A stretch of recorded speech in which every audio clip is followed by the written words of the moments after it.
अब आ जाएं इसके पार्ट 6 पे।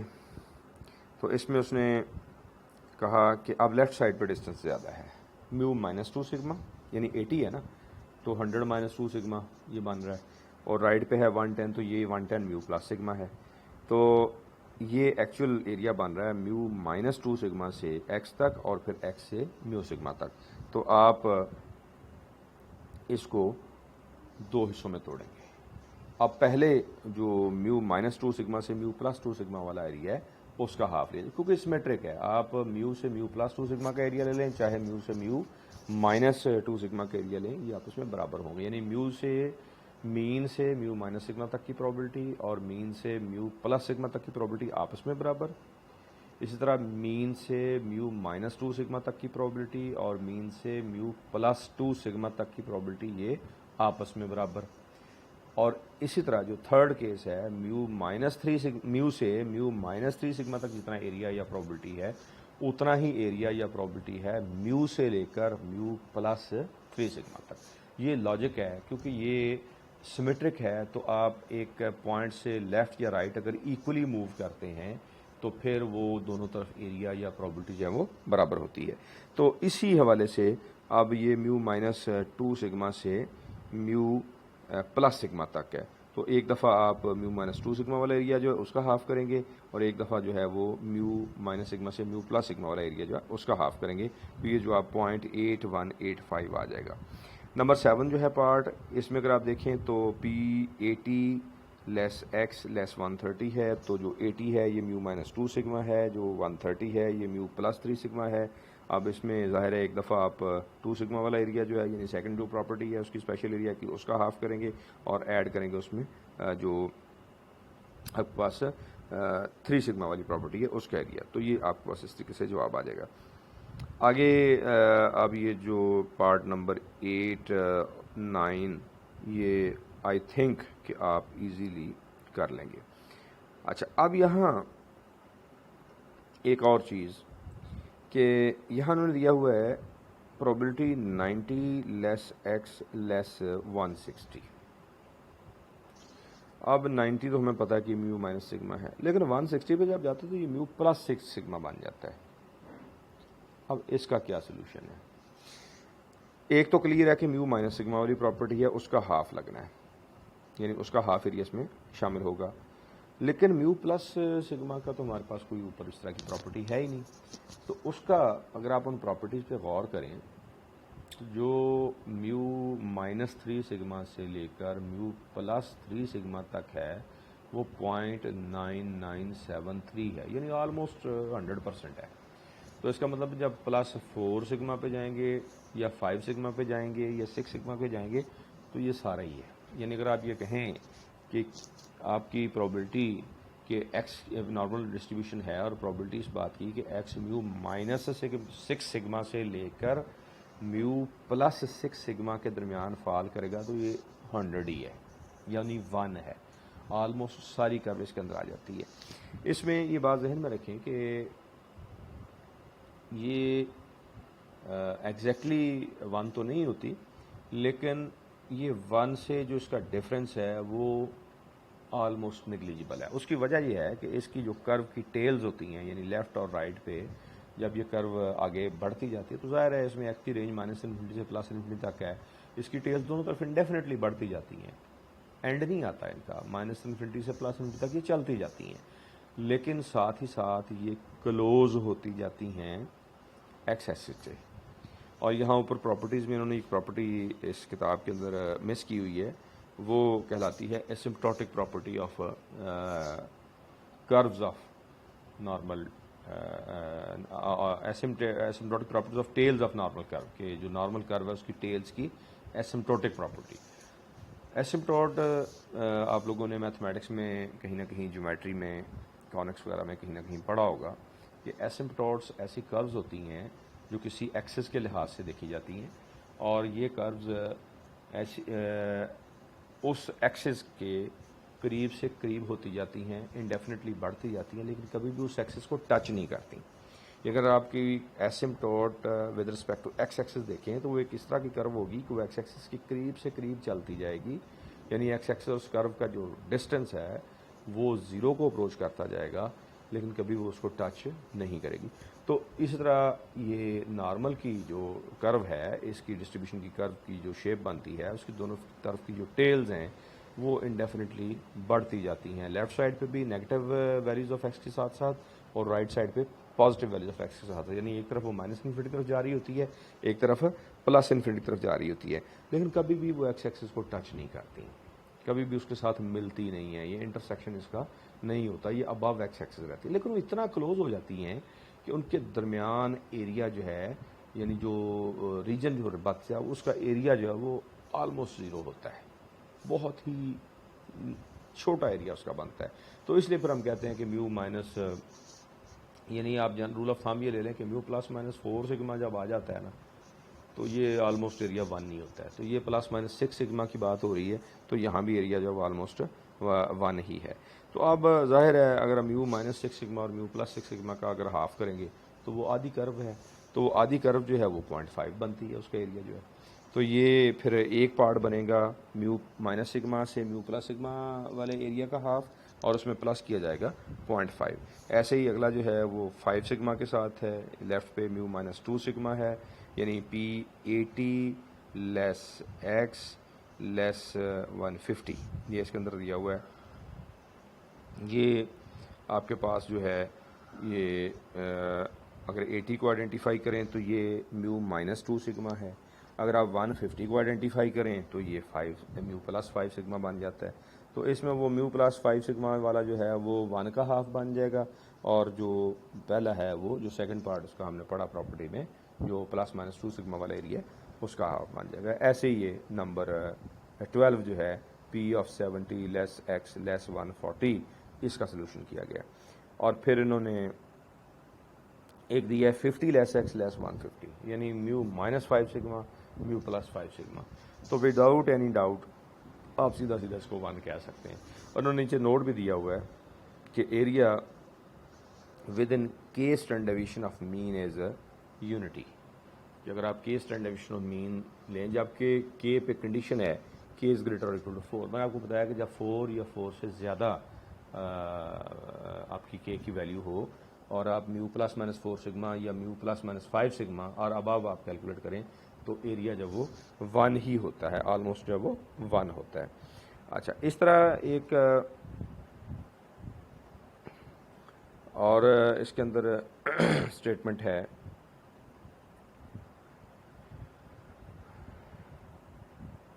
Probability x less than 70। अब ये बिल्कुल मुख्तलिफ तरह की स्टेटमेंट है। ये अगर आप देखें तो 70 जो है ये म्यू माइनस 3 सिग्मा है, म्यू माइनस 3 सिग्मा। तो इसमें असल में अब किसी दो पॉइंट्स के दरमियान बात नहीं हो रही, बल्कि एक पॉइंट से कम। मैंने आपको बताया कि जब प्रोबेबिलिटी कैलकुलेट की जाती है कॉन्टिन्यूस वेरिएबल के केस में, तो वो below a certain point, above a certain point और between the certain points, 2 certain points हो सकती है। ऊपर हमने जितनी स्टेटमेंट देखी हैं उनमें हमने 2-2 पॉइंट्स लिए। यहाँ उसने सीधा कह दिया एक्स लेस देन 70। अब आप देखें इसमें कि म्यू माइनस 3 सिग्मा से म्यू तक का एरिया और उससे आगे चलें तो राइट टेल सारी की सारी इसके अंदर शामिल है। यानी आपने सिर्फ माइनस इन्फिनिटी से म्यू माइनस 3 सिग्मा का एरिया निकालना है। अच्छा, अब इसमें जो आपको प्रॉपर्टी दी हुई है वो म्यू माइनस 3 सिग्मा से म्यू प्लस 3 सिग्मा है, यानी एक अपर टेल का थोड़ा सा एरिया बच जाता है।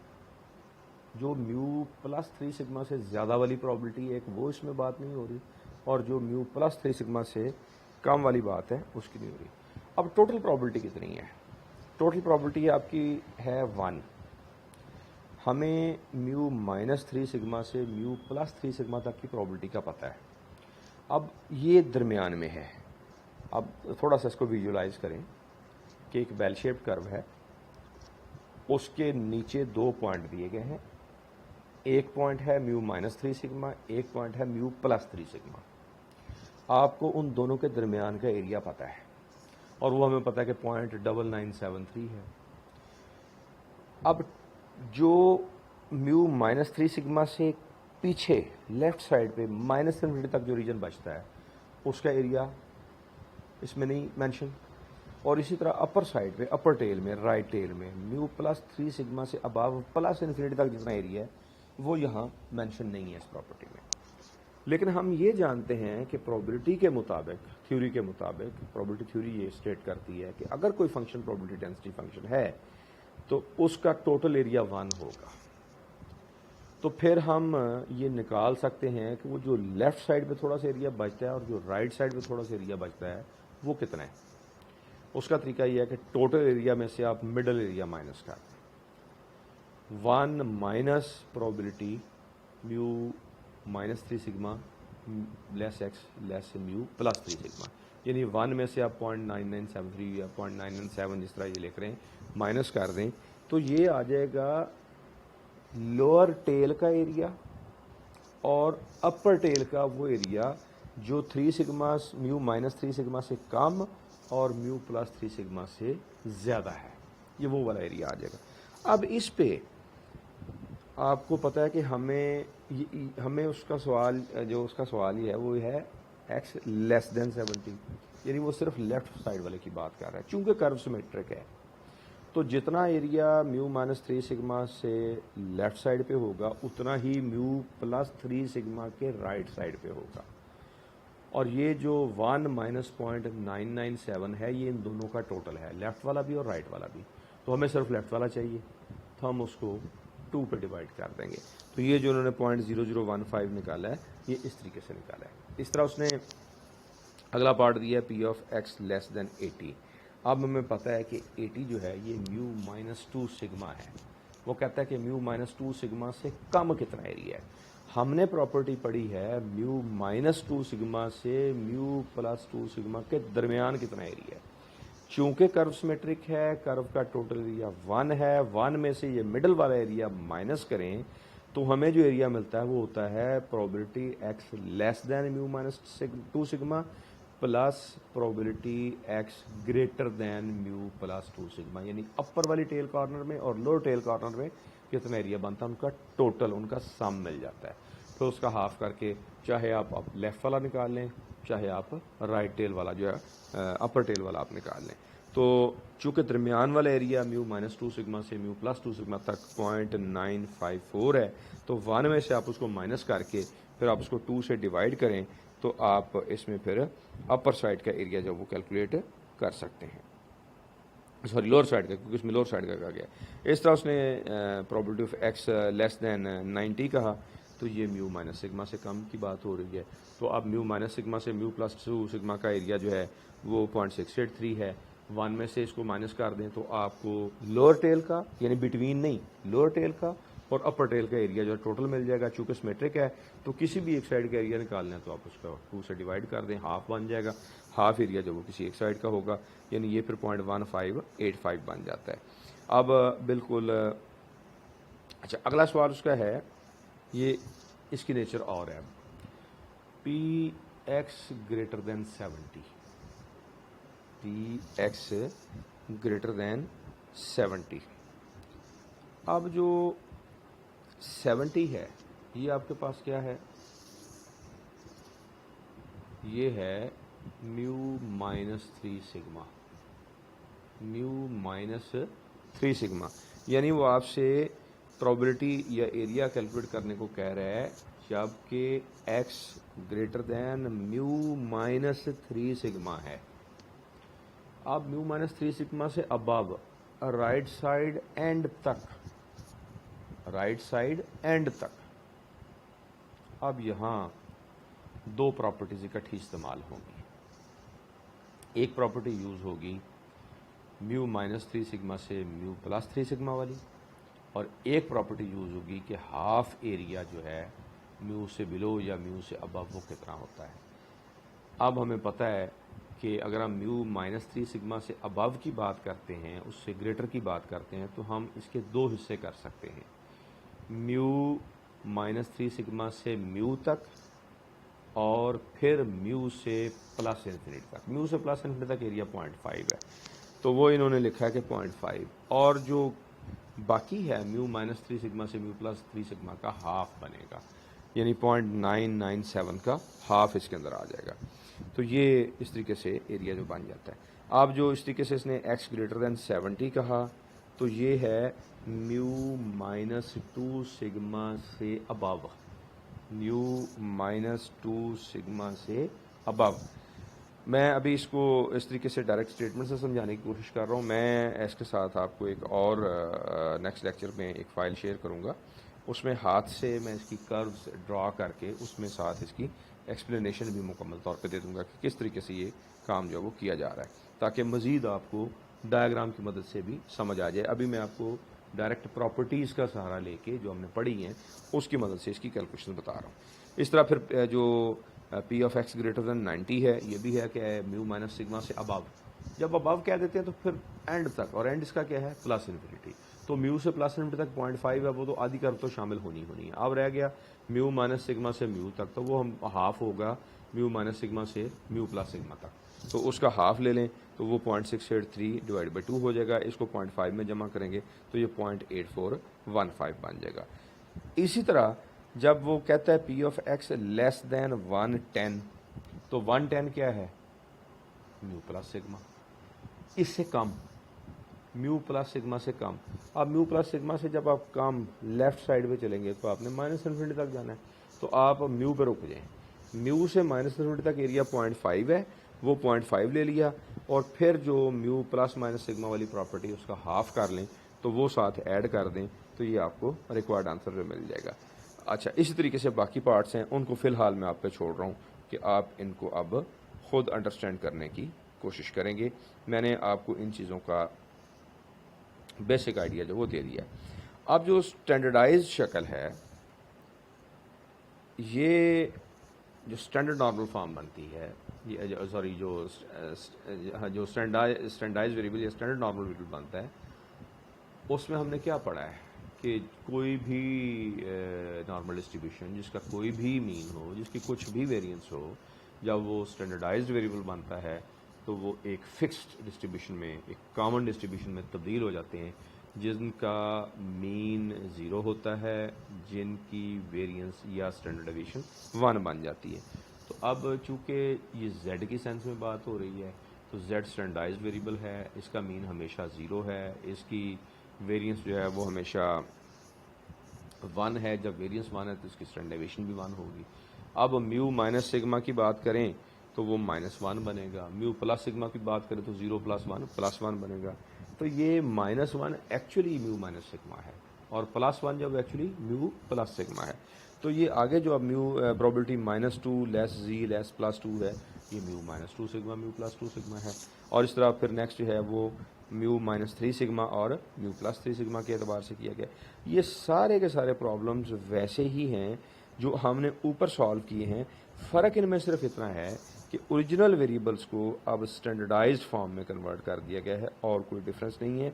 वही सारे के सारे क्वेश्चंस दोबारा टेकअप किए गए हैं, सिर्फ फ़र्क ये डाला गया है कि एक्चुअल वेरिएबल्स की बजाय उनको स्टैंडर्डाइज्ड नॉर्मल वेरिएबल की फॉर्म में लेके यूज़ किया गया है। तो ये एक काफ़ी लेंथी एग्जाम्पल है। इस तरह के छोटे छोटे से प्रोबेबिलिटी स्टेटमेंट आपको इमीडिएटली कैलकुलेट करके समटाइम्स MCQs भी नॉर्मल के अटैम्प्ट करना पड़ सकते हैं, या लॉन्ग क्वेश्चन का जो यानी सब्जेक्टिव पोर्शन जो है उसमें भी एक शॉर्ट न्यूमेरिकल की शक्ल में इस तरह की प्रोबेबिलिटी स्टेटमेंट्स हैं वो आपको दी जा सकती हैं। तो आज के लिए चूँकि ये एक ही एग्जांपल काफ़ी है, इसमें बेसिक प्रोबेबिलिटी कैलकुलेशंस का यानी एरिया टेबल को यूज़ किए बगैर, जो नॉर्मल डिस्ट्रीब्यूशन का टेबल है उसके बगैर प्रोबेबिलिटी कैलकुलेशन सिखाने की कोशिश की गई है। तो मेरे ख्याल में आप फ़िलहाल सिर्फ इसी एग्जांपल को कंसिडर करें और इसको जो है वो सॉल्व करें, और अपनी प्रैक्टिस के लिए आप एक ले लें कोई डिफरेंट डिस्ट्रीब्यूशन। फॉर एग्ज़ाम्पल आप एक डिस्ट्रीब्यूशन ले लें जो, चलें मैं उसकी भी आपको क्वेश्चन की स्टेटमेंट प्रॉपर लिख के दे दूंगा ताकि कोई इशू ना हो, फिर आप उसको सॉल्व कर सकें।